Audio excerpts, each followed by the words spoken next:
দেখোন পুৰা একদম চেণ্টেন মাৰি একদম চুলি তুলি জেল চেল খানি একদম ফিটিং হৈ আছে কা মানুহ কবাত আজি প্ৰপ'জ দিবি নেকি এই নাই কাকো প্ৰপ'জ দিবা নাই দেই এইবিলাক ঝামেলাত সোমাব নাই তই ঠিক কথা কৈছ কিন্তু ৰে বিকি গাৰ্লফ্ৰেণ্ড থকা নিচিনা কিবা ঝামেলা হ'ব পাৰে নেকি হেই তহঁতে বান্দৰে ক'ত নাই গ'লেও মূল বুজি পাওঁ এই হ'ব দে বৰ একে নাইকলৰ মূল বুজি পোৱাটো আমি জানো নহয় গাৰ্লফ্ৰেণ্ড থকা মানুহে কেনেকুৱা সুখত থাকে উপায় যেতিয়া গাৰ্লফ্ৰেণ্ডে ক'ব সেই অমুকত নাযাবা অমুকৰ লগত নাথাকিবা চাল্লা এইবিলাক বাধা মানিব নাই আমি গাৰ্লফ্ৰেণ্ড বনাব তহঁতৰ কথাত কিন্তু কিছু লজিক আছে দেই আমাৰ বিকিয়ে কিন্তু মিছা কথা কোৱা নাই কিন্তু একদম ৰাইট 100% ৰাইট হ'ব দে তহঁতে পোকে ধৰা বেঙেনা কেইটাৰ লগত কোনে লাগি থাকে কি হ'ল বেটা বলে নোৱাৰিলি তো পোকে ধৰা বেঙেনা বুলি কৈছে চাল্লা হেল্ল' মই গুড মৰ্নিং ছাৰ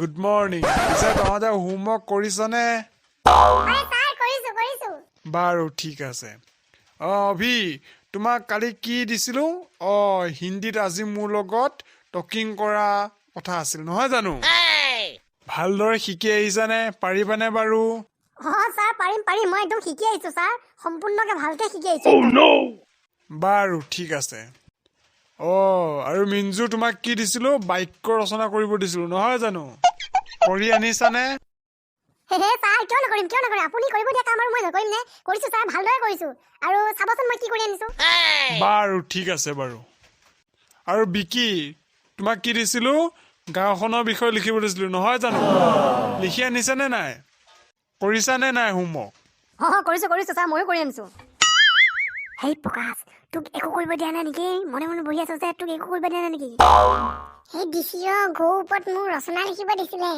মনে থাক চাই মনত পোৱা নাই মনে থাক অভি আৰু প্ৰকাশ তহঁতে কি ফুচফুচাই আছ হা হে নাই ছাৰ মই এনে কিবা এটা কথা পাতি আছো ছাৰ ছাৰ সিদিনাখন অভিয়ে পেনে হাগিলে সেয়া কথাকে কৈ আছো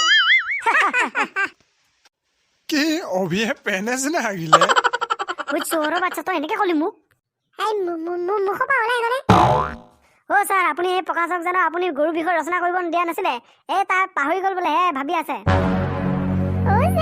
এতিয়া মই কি কৰিম মই ৰচনা মুখস্থ কৰা নাছিলো এতিয়া পাইছ ন মতে পাইছ মোৰ পেনে হাগি যোৱা বুলি কওঁ বাৰু হ'ব দে মই সেইটো কথা পাহৰিয়ে গৈছো দে হ'ব দে এতিয়া এজনকৈ আহি থাকিবি মই মাতি থাকিম হা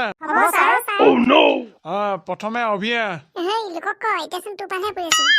মোৰ পাল পৰিলে একো নাই মই কমগৈ মই মাতিমগৈ তই কি কৰিবি গৰুৰ বিষয়টো ৰচনাই মুখস্থ নাইচোন হয় দে কি মাতিম বাৰু হে ভগৱান হ'ব দে যি হয় হ'ব দেখা इधर आओ बोलो सर आज ब्रेकफास्ट कर लिया हाँ सर ब्रेकफास्ट कर लिया ब्रेकफास्ट में क्या है बोलो सर आज मोर पेट ভাল नहीं था ये है मागुर माछ का झोल अंजा खाए के आया क्या मगरमच्छ कहाँ मिला केले किनके आना बाजारों परा एकदम जीवंत था जपियंत था फिर कैसे मारा सर बहुत लम्फत जम्फत किया সেই কাৰণে অফলে মাৰা তাৰ পিছত মাছটোৱে সোচা কাৰ পাল্লাত পৰিলে मैं कैसा आदमी हूँ वो गम पाई गया हाउ साই মাগুৰ মাছ বুলি ভাবিলে যা ঘুয়েল বুলি ভাবিলে যা অভিয়ে মাগুৰ মাছৰ কথা কৈছি হ'বলা মাগুৰ মাছ মানে জানো ঘুয়েল নহয় ঘুয়েল খাইলে হা অভিয়ে জানো কবা নং বেটা ক'ত ঘুয়েল পালে হেই ঘুয়েল কথা কোৱা নাই মাগুৰ মাছৰ কথা হৈছে মাগুৰ মাছ ঘৰিয়াল খাইছে হিন্দীটো বা অকমান হৈছে ঘৰিয়াল খাব পায় আজিকালি ল'ৰা ছোৱালী सर मैं जा पाऊंगा क्या हाँ ठीक है जाओ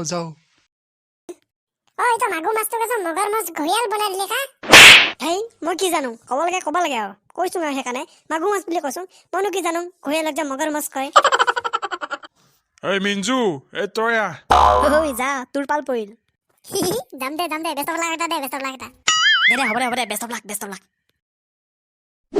আহিছো ছাৰ দে তোক কি কৰিব কৈছিলো ছাৰ মোক বাক্য ৰচনা কৰিবলৈ কৈছিলে তই পাৰিবিনে নোৱাৰিবি এতিয়া পাৰিম ছাৰ তেনেহলে মই তোক শব্দকেইটা কৈ যাম তই বাক্য ৰচনা কৰি যাবি হা ঠিক আছে ছাৰ আপুনি কৈ যাওক মই বাক্য ৰচনা কৰি যাম বাৰু ঠিক আছে তেনেহলে মই কৈ যাম তই বাক্য ৰচনা কৰি যা হাত দীঘল এইটো বাক্য ৰচনা কৰ হাত দীঘল শব্দটো নমস্কাৰ বন্ধু বান্ধৱীসকল, আমাৰ পূজনীয় ছাৰে মোক বাক্য ৰচনা কৰিবলৈ দিছে আৰু প্ৰথম বাক্যটো হৈছে হাত দীঘল। হাত দীঘল, হাত দীঘল মানুহৰ বহুত সুবিধা, যেনে অমিতা পাৰা, তামোল পাৰা, পাণ পাৰা, আৰু হাত দীঘল মানুহৰ কেঁকুৰা গাঁত মাৰাও বহুত সুবিধা, কাৰণ কিছুমান কেঁকুৰা গাঁত বহুত দীঘল, চুটি হাতে ঢুকি নাপায়। ছাৰ হৈছেনে বাৰু? ঐ তই কি কি ৰচনা কৰিছ? হে, ৰচনা কৰা ভুল হৈছে। ইমান কষ্ট কৰি শিকি আছো, ৰচনা কৰা ভুল হৈছে বোলে। বাৰু বাৰু আৰু এটা কচোন, এবাৰ আলাসৰ লাডু। এইটো ক। হ'ব ছাৰ। আলাসৰ লাডু। হোটেলত চব লাডু পোৱা গ'লেও আলাসৰ লাডু পোৱা নাযায়, কাৰণ ই এক বৰ অদ্ভুত লাডু। মিঠা লাগেনে, তিতা লাগেনে, টেঙা লাগেনে, মই আজিলৈকে টেষ্ট কৰি পোৱা নাই। মই তোমালোকক কেনেকৈ ক'ম বাৰু? হে কথাটো নোহোৱা নহয়, ক'তনো হোটেলৰ আলাসৰ লাডু পায়। বাৰু বাৰু ঠিকে আছে, এইবাৰ এটা কচোন, 19ত বাহ বলা। এইটো ক, 19ত বাহ বলা। এই চালা, মইতো শিকা নাই। ক'ৰবানো ছাৰে ক'লে এইটো প্ৰশ্ন 19ত বাহ বলা? কেনেকৈ ক'ম বাৰু? আইডিয়া, মনলৈ আইডিয়া এটা আহিছে, কৈ দিম, এনেকৈ হ'বও পাৰে। ঐ মিঞ্জু, ক দে, পাৰিবি দে। 19ত বাহ বলা মানে ছাৰ উদাহৰণ দি ক'ব পাৰোঁনে? দে পাৰিবি দে, ক। যেতিয়া গৰম দিন আহে তেতিয়া গছৰ ছাঁত বহি 1 2 3কে হিচাপ কৰি থাকোঁতে যেতিয়া 19 নম্বৰত বতাহ আহি গাটো শীতল কৰি যায়, তাকে 19ত বাহ বলা বোলে।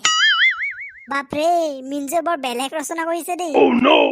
হয় ৰে, তাৰ ৰচনা কেনেকুৱা দে চাচোন। কেতিয়াবা বিছতো বলি যাব পাৰে, নাইবা 60তো বলি যাব পাৰে, তেতিয়া তাক 19ত বাহ বলা বতা বুলি নকৈ 60ত বলা বাহ বলা বতা বোলে।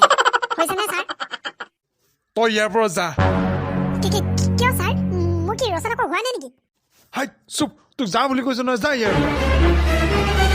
বাকী মাথা মাৰিছে সিহে জানে। কিহে 60ত বাহ বলা? সি বোলে কিবা 60ত বাহ বলা কথা কয়, ইয়াৰ ৰচনা নাছে কিয়? হয় চুপ, মনে থাক। এবাৰ বিকি। হ'ব দে, ইমান ঠাট্টা কৰিব নালাগে। এতিয়া যা, তোৰ পাল। তই কি কৰ দেখিম নহয়। হ'ব দে, ইমান খং কৰিব নালাগে, মই এনেও যাম 60ত বাহ বলা। তোৰ কি আছিল? ছাৰ, মোক মানে গাঁওখনৰ বিষয়ে কিবা লিখিব দিছিল, ৰচনা নাই বা কবিতা চবিতা কিবা এটা লিখিব দিছিল, লিখি আনিছো ছাৰ। মই কিন্তু কবিতাহে লিখিছো। দে হ'ব দে, চাওঁ কবিতাটো মাত। হ'ব ছাৰ। দে হ'ব দে, আজিলৈ এয়া বেলেই পৰিল, ছুটিয়ে হৈ গ'ল। দে কালিলৈ তই মাতিবি, আৰু প্ৰকাশ তই মাতিব লাগিব কালিলৈ কিন্তু। হ'ব ছাৰ। তোৰ কি আছিল? গৰুৰ ওপৰত ৰচনা আছিল ন? ভালদৰে পঢ়ি আহিবি। দে তই এতিয়া যা ইয়াৰ পৰা।